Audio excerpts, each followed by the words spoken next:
अंतरिक्ष में गई सास बहू। मम्मी, आप इतनी अच्छी एस्ट्रोनॉट हो, फिर ये अर्ली रिटायरमेंट क्यों?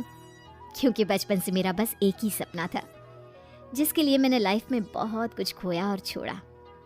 लेकिन अब इस अर्ली रिटायरमेंट के जरिए मैं बस तुम दोनों के साथ और पास रहकर बिना किसी हड़बड़ी की जिंदगी जीना चाहती हूँ। सास की बात सुनकर काजल मुस्कुराकर चली जाती है। उसी शाम ऑफिस से घर वापस आकर अजय अपनी मम्मी के पास बैठता है। मम्मी, क्या हमारी स्पेस ऑर्गेनाइजेशन कोई नया स्पेस मिशन प्लान कर रही है? क्या मिशन है, बताओ ना मम्मी। हे भगवान, शरीर इतना बड़ा हो गया लेकिन दिमाग आज भी बच्चों से गया गुजरा है। घर में आया नहीं कि सवाल शुरू। तो तुम जवाब दे दो ना। मैं क्या जवाब दूं? जैसे तुझे मेरे रिटायरमेंट के बारे में पता ही नहीं। इतने समय से तूने मुझे ऑफिस जाते हुए देखा क्या? फिर मुझे कैसे पता होगा? जा, तेरी पत्नी से पूछ, वो रोज ऑफिस जाती है। माँ की बात पर अजय आवाज लगाकर काजल को बुलाकर वही सवाल उससे भी पूछता है, पर काजल उसका कोई जवाब नहीं देती। और बोलो पत्नी से पूछने के लिए, मैडम जवाब ही नहीं दे रही। सवाल जायज हो तो जवाब मिलेगा ना, तुम्हें अच्छे से पता है। कॉन्फिडेंशियलिटी रूल्स के चलते हम किसी से भी ऑर्गेनाइजेशन और मिशन से रिलेटेड कोई बात नहीं कर सकते। वो तो पता है, लेकिन मुझसे भी छुपाने का मतलब समझ में नहीं आया। वो मम्मी, रिटायरमेंट एप्लीकेशन के बाद से आपने ऑफिस भी आना बंद कर दिया। सबको लगा कि अब आप इंटरेस्टेड नहीं होगी, इसलिए इन्फॉर्म नहीं किया। क्या तुम भी इस मिशन का हिस्सा हो? मैं ही इस मिशन की लीड साइंटिस्ट हूँ। ये हमारा अब तक का सबसे बड़ा और इम्पोर्टेंट मिशन है। अगर ये सक्सेसफुल हो गया तो दुनिया में हमारे नाम के साथ मेरा प्रमोशन भी पक्का है। काजल की बात सुनकर दोनों माँ बेटे हैरान रह जाते हैं, लेकिन फिर सब साथ मिलकर सेलिब्रेट करते हैं। अब दिन बीतने लगते हैं। काजल स्पेस मिशन के चलते पहले से ज्यादा बिजी हो जाती है और देर तक ऑफिस में समय बिताने लगती है।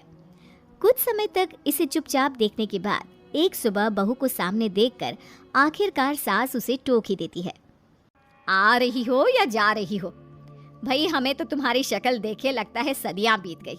मैडम कब आती है कब जाती है कुछ पता ही नहीं चलता। अरे ऐसा कौन सा मिशन है जिसने सुबह रात घर परिवार सब भुला दिया? मिशन तो मैंने भी बहुत देखे हैं और गई भी हूँ, पर ऐसा हाल कभी नहीं हुआ।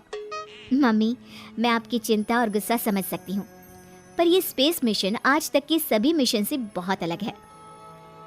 अच्छा, जरा मैं भी तो सुनूं, ऐसा क्या है इसमें? आई एम सॉरी मम्मी, मैं नहीं बता सकती। भूलो मत, मैंने रिटायरमेंट अप्लाई किया है, लेकिन रिटायर होने में अभी 7 महीने बाकी है, जिसके हिसाब से मैं आज भी ऑर्गेनाइजेशन का हिस्सा हूँ। तो मुझे बताकर तुम कोई रूल नहीं तोड़ रही। मुझे सब याद है मम्मी, और मुझे ये भी पता है कि अगर आप साथ दें तो मिशन के लिए बहुत बड़ी मदद साबित होगी। पर सीनियर्स ने रूल बनाया है कि इस मिशन की इंफॉर्मेशन सिर्फ उन्हीं के पास होगी जो इसका पार्ट है, और मुझे तो उन्होंने खास अपने पास बुलाकर ये समझाया था। बहू की बात सुनकर सास सोच में पड़ जाती है और अगले दिन खुद भी ऑफिस पहुंच जाती है। ओहो, क्या बात है मैडम, रिटायरमेंट के एप्लीकेशन के बाद तो आपने दर्शन देने भी बंद कर दिए। अरे सर, अगर ईद का चांद रोज निकला करता तो क्या उसका स्वागत इतने जश्न से होता? इस पर सीनियर भी हंसने लगते हैं और दोनों कैबिन में जाकर बैठ जाते हैं, जहां सास बातों बातों में नए स्पेस मिशन के बारे में पूछती हैं। वो उन्हें मिशन के बारे में सब कुछ बताकर तुरंत एक इमरजेंसी मीटिंग बुला लेते हैं, जिसमें साइंटिस्ट की टीम और काजल के साथ एस्ट्रोनॉट्स की पूरी टीम भी होती है। तो ये है हमारी टीम जो सब कुछ भूल कर दिन रात इसी मिशन पर काम कर रही है। अगर आप भी हमें ज्वाइन कर ले तो सोने पर सुहागा हो जाएगा। अगर आप मुझे टीम में चाहते थे तो पहले कांटेक्ट क्यों नहीं किया? आपने स्पेस में ना जाने के फैसले के साथ डेस्क जॉब का भी इनकार कर दिया और अर्ली रिटायरमेंट के लिए अप्लाई कर दिया, और फिर पिछले 1 महीने में किसी के साथ कोई कांटेक्ट भी नहीं हुआ। इसलिए हमने सोचा शायद अब आप ब्रेक लेकर इस सब से दूर रहना चाहती हो, और इसीलिए किसी ने आपको परेशान करना सही नहीं समझा। बात तो आपकी सही है, फिर भी एक सुझाव देना चाहूंगी। ये जो आप कर रहे हो ना, ये मिशन नहीं, साफ सुसाइड है। एक साथ इतने सारे लोगों को स्पेस में 6 महीने रहने के लिए भेजना आसान काम नहीं है, और ये बात मुझे आपको समझाने की जरूरत नहीं होनी चाहिए। हमें सारे कॉन्सिक्वेंसेस, स्पेस नेचर, मिशन की मुश्किल सबका पता है, और ऐसा करने वाले हम पहले नहीं हैं, इसलिए ये भी साबित है कि काम हो सकता है। आप सिर्फ एक एक्सपेरिमेंट के लिए इतने सारे लोगों की जान और मेहनत को दांव पर लगाना चाहते हो, जिसमें सक्सेस रेट भी मुश्किल से 1% है। बहुत देर तक इन्हीं सब बातों पर बहस चलने और काजल की सास उर्फ ऑर्गेनाइजेशन की सबसे एक्सपीरियंस्ड एस्ट्रोनॉट को बहुत देर समझाने के बाद भी जब वो राजी नहीं होती, तो ऑर्गेनाइजेशन के सीनियर्स को उन्हें घर वापस भेजना पड़ता है। लेकिन उसी के बाद से न चाहते हुए भी सास मिशन के बारे में सोचना बंद नहीं कर पाती। इसी तरह एक हफ्ता बीत जाता है। माँ, जब घर में बैठकर भी मिशन के बारे में ही सोचना है, तो इससे अच्छा है कि वहाँ जाकर इस सोच के जरिए उनकी मदद ही कर दो। उन्हें ऑफिस में नहीं, स्पेस में जाने के लिए मेरी ज़रूरत है। वो चाहते हैं कि मैं हेड एस्ट्रोनॉट बनकर बाकी सबके साथ स्पेस में जाऊं। वाओ, रिटायरमेंट से पहले आखिरी असाइनमेंट की तरह इससे अच्छा और क्या हो सकता है माँ? आपको हाँ बोल देना चाहिए। उस टीम में एक मेंबर काजल भी है। अगर हम दोनों ही चले जाएंगे तो तुम अकेले कैसे रहोगे? वहां से जिंदा वापस आने की कोई गारंटी नहीं बेटा। अब भी हमें भेजना चाहते हो क्या? जिस दिन से आपको पहली बार स्पेस में जाते देखा है, तभी से ये डर और पॉजिटिविटी दोनों साथ लेकर जीना सीख गया हूँ। आप जाओ माँ, मुझे पूरा भरोसा है आप दोनों वापस भी आओगे और देश के साथ मेरा नाम भी रोशन करोगे। बेटी की बात सुनकर माँ के अंदर हिम्मत आती है और वो एक बार फिर स्पेस ऑर्गेनाइजेशन पहुंच जाती है, जहां उसके फैसले से सब बहुत खुश होते हैं और स्पेस मिशन की तैयारी पहले से ज्यादा जोश में शुरू हो जाती है। कुछ ही समय बाद दोनों सास बहू स्पेस में पहुंच जाती हैं।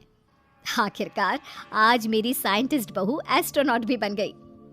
सिर्फ स्पेस सूट पहन लेने से कोई एस्ट्रोनॉट नहीं बन जाता। मैं साइंटिस्ट हूँ और उसी में खुश हूँ। अगर मिशन की रिक्वायरमेंट नहीं होती तो शायद कभी यहाँ आती भी नहीं। इसी तरह दिन पर दिन स्पेस की अनेक मुश्किलें और दिक्कत सहते हुए देखते ही देखते 6 महीने बीत जाते हैं और नामुमकिन को मुमकिन करके दिखाते हुए सब सही सलामत अर्थ पर वापस एस्ट्रोनॉट हो। फिर ये अर्ली रिटायरमेंट क्यों? क्योंकि बचपन से मेरा बस एक ही सपना था, जिसके लिए मैंने लाइफ में बहुत कुछ खोया और छोड़ा। लेकिन अब इस अर्ली रिटायरमेंट के जरिए मैं बस तुम दोनों के साथ और पास रहकर बिना किसी हड़बड़ी की जिंदगी जीना चाहती हूँ। सास की बात सुनकर काजल मुस्कुराकर चली जाती है। उसी शाम ऑफिस से घर वापस आकर अजय अपनी मम्मी के पास बैठता है। मम्मी, क्या हमारी स्पेस ऑर्गेनाइजेशन कोई नया स्पेस मिशन प्लान कर रही है? क्या मिशन है, बताओ ना मम्मी। हे भगवान, शरीर इतना बड़ा हो गया लेकिन दिमाग आज भी बच्चों से गया गुजरा है। घर में आया नहीं कि सवाल शुरू। तो तुम जवाब दे दो ना। मैं क्या जवाब दूं? जैसे तुझे मेरे रिटायरमेंट के बारे में पता ही नहीं। इतने समय से तूने मुझे ऑफिस जाते हुए देखा क्या? फिर मुझे कैसे पता होगा? जा, तेरी पत्नी से पूछ, वो रोज ऑफिस जाती है। माँ की बात पर अजय आवाज लगाकर काजल को बुलाकर वही सवाल उससे भी पूछता है, पर काजल उसका कोई जवाब नहीं देती। और बोलो पत्नी से पूछने के लिए। मैडम जवाब ही नहीं दे रही। सवाल जायज हो तो जवाब मिलेगा ना। तुम्हें अच्छे से पता है, कॉन्फिडेंशियलिटी रूल्स के चलते हम किसी से भी ऑर्गेनाइजेशन और मिशन से रिलेटेड कोई बात नहीं कर सकते। वो तो पता है, लेकिन मुझसे भी छुपाने का मतलब समझ में नहीं आया।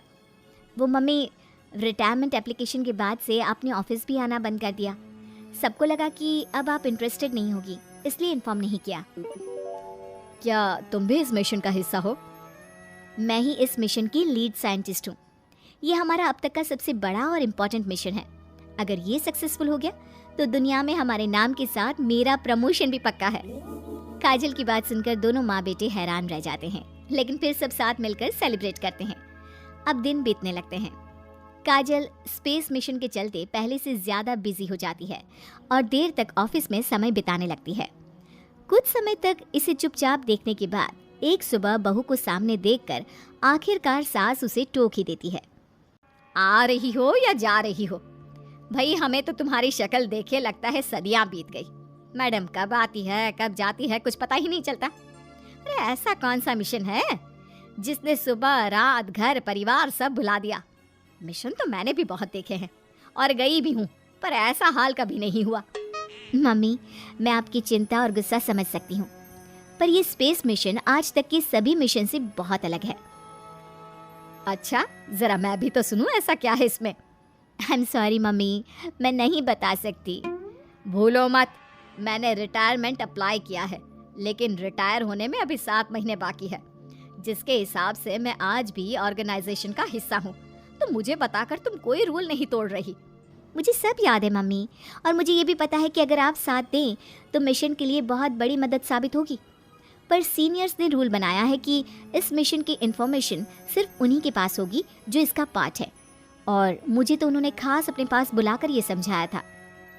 बहू की बात सुनकर सास सोच में पड़ जाती है और अगले दिन खुद भी ऑफिस पहुंच जाती है। ओहो, क्या बात है मैडम, रिटायरमेंट के एप्लीकेशन के बाद तो आपने दर्शन देने भी बंद कर दिए। अरे सर, अगर ईद का चांद रोज निकला करता तो क्या उसका स्वागत इतने जश्न से होता? इस पर सीनियर भी हंसने लगते हैं और दोनों कैबिन में जाकर बैठ जाते हैं, जहां सास बातों बातों में नए स्पेस मिशन के बारे में पूछती हैं। वो उन्हें मिशन के बारे में सब कुछ बताकर तुरंत एक इमरजेंसी मीटिंग बुला लेते हैं, जिसमें साइंटिस्ट की टीम और काजल के साथ एस्ट्रोनॉट्स की पूरी टीम भी होती है। तो ये है हमारी टीम, जो सब कुछ भूल कर दिन रात इसी मिशन पर काम कर रही है। अगर आप भी हमें ज्वाइन कर ले तो सोने पर सुहागा हो जाएगा। अगर आप मुझे टीम में चाहते थे तो पहले कांटेक्ट क्यों नहीं किया? आपने स्पेस में ना जाने के फैसले के साथ डेस्क जॉब का भी इनकार कर दिया और अर्ली रिटायरमेंट के लिए अप्लाई कर दिया, और फिर पिछले 1 महीने में किसी के साथ कोई कांटेक्ट भी नहीं हुआ। इसलिए हमने सोचा शायद अब आप ब्रेक लेकर इस सब से दूर रहना चाहती हो, और इसीलिए किसी ने आपको परेशान करना सही नहीं समझा। बात तो आपकी सही है, फिर भी एक सुझाव देना चाहूंगी। ये जो आप कर रहे हो ना, ये मिशन नहीं, साफ सुसाइड है। एक साथ इतने सारे लोगों को स्पेस में 6 महीने रहने के लिए भेजना आसान काम नहीं है, और ये बात मुझे आपको समझाने की जरूरत नहीं होनी चाहिए। हमें सारे कॉन्सिक्वेंसेस, स्पेस नेचर, मिशन की मुश्किल सबका पता है, और ऐसा करने वाले हम पहले नहीं हैं। इसलिए ये भी साबित है कि काम हो सकता है। आप सिर्फ एक एक्सपेरिमेंट के लिए इतने सारे लोगों की जान और मेहनत को दांव पर लगाना चाहते हो, जिसमें सक्सेस रेट भी मुश्किल से 1% है। बहुत देर तक इन्हीं सब बातों पर बहस चलने और काजल की सास उर्फ ऑर्गेनाइजेशन की सबसे एक्सपीरियंस्ड एस्ट्रोनॉट को बहुत देर समझाने के बाद भी जब वो राजी नहीं होती, तो ऑर्गेनाइजेशन के सीनियर्स को उन्हें घर वापस भेजना पड़ता है। लेकिन उसी के बाद से न चाहते हुए भी सास मिशन के बारे में सोचना बंद नहीं कर पाती। इसी तरह 1 हफ्ता बीत जाता है। माँ, जब घर में बैठकर भी मिशन के बारे में ही सोचना है, तो इससे अच्छा है कि वहाँ जाकर इस सोच के जरिए उनकी मदद ही कर दो। उन्हें ऑफिस में नहीं, स्पेस में जाने के लिए मेरी ज़रूरत है। वो चाहते हैं कि मैं हेड एस्ट्रोनॉट बनकर बाकी सबके साथ स्पेस में जाऊं। वाओ, रिटायरमेंट से पहले आखिरी असाइनमेंट की तरह इससे अच्छा और क्या हो सकता है माँ? आपको हाँ बोल देना चाहिए। उस टीम में एक मेंबर काजल भी है। अगर हम दोनों ही चले जाएंगे तो तुम अकेले कैसे रहोगे? वहां से जिंदा वापस आने की कोई गारंटी नहीं बेटा। अब भी हमें भेजना चाहते हो क्या? जिस दिन से आपको पहली बार स्पेस में जाते देखा है, तभी से ये डर और पॉजिटिविटी दोनों साथ लेकर जीना सीख गया हूँ। आप जाओ माँ, मुझे पूरा भरोसा है आप दोनों वापस भी आओगे और देश के साथ मेरा नाम भी रोशन करोगे। बेटी की बात सुनकर माँ के अंदर हिम्मत आती है और वो एक बार फिर स्पेस ऑर्गेनाइजेशन पहुंच जाती है, जहां उसके फैसले से सब बहुत खुश होते हैं और स्पेस मिशन की तैयारी पहले से ज्यादा जोश में शुरू हो जाती है। कुछ ही समय बाद दोनों सास बहू स्पेस में पहुंच जाती हैं। आखिरकार आज मेरी साइंटिस्ट बहू एस्ट्रोनॉट भी बन गई। सिर्फ स्पेस सूट पहन लेने से कोई एस्ट्रोनॉट नहीं बन जाता। मैं साइंटिस्ट हूँ और उसी में खुश हूँ। अगर मिशन की रिक्वायरमेंट नहीं होती तो शायद कभी यहाँ आती भी नहीं। इसी तरह दिन पर दिन स्पेस की अनेक मुश्किलें और दिक्कत सहते हुए देखते ही देखते 6 महीने बीत जाते हैं और नामुमकिन को मुमकिन करके दिखाते हुए सब सही सलामत अर्थ पर वापस आ जाते हैं, जिसके बाद से दुनिया भर में ये मिशन सास बहू की अंतरिक्ष यात्रा के नाम से मशहूर हो जाता है। ऐसी अच्छी वीडियो देखने के लिए हमारे चैनल को लाइक और सब्सक्राइब करें।